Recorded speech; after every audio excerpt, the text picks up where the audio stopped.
LPSK, Putri Chandrawati pemohon paling unik. Minta perlindungan tapi tolak sampaikan apapun ke LPSK. Wakil Ketua Lembaga Perlindungan Saksi dan Korban LPSK Edwin Partogi menyebut jika Putri Chandrawati adalah pemohon perlindungan yang paling unik bagi LPSK. Pasalnya sejak awal mengajukan permohonan perlindungan kepada LPSK hingga saat ini, istri Verdi Sambo itu belum memberikan keterangannya kepada LPSK. Bahkan menurut Edwin, Putri Chandrawati adalah satu-satunya pemohon yang tidak mau menyampaikan informasi apapun terkait dugaan kekerasan seksual yang dialaminya kepada LPSK. Padahal menurut Edwin, dalam permohonan perlindungan tersebut Putri Chandrawati yang membutuhkan LPSK. Edwin juga menyebut jika hanya Putri Chandrawati lah yang menjadi pemohon seperti itu, bahkan selama 14 tahun LPSK berdiri. Diketahui, Putri Chandrawati sempat mengajukan perlindungan kepada LPSK pada tanggal 14 Juli tahun 2022.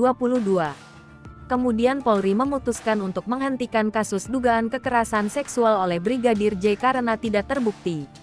Hingga akhirnya Putri Chandrawati ditetapkan sebagai tersangka kasus pembunuhan berencana Brigadir J.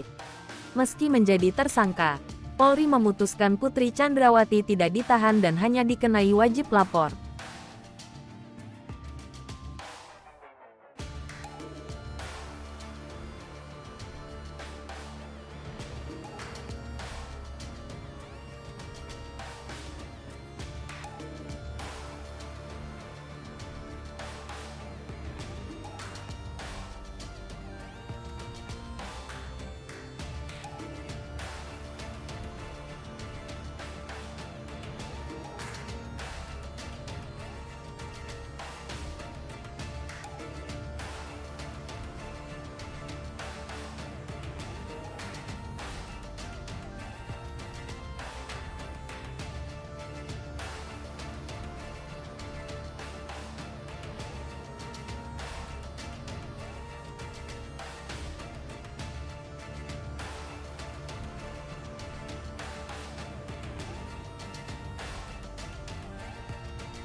Hai pemirsa Sri Popo TV, jangan lupa komen, like, dan subscribe, serta tonton terus berita-berita terupdate lainnya ya.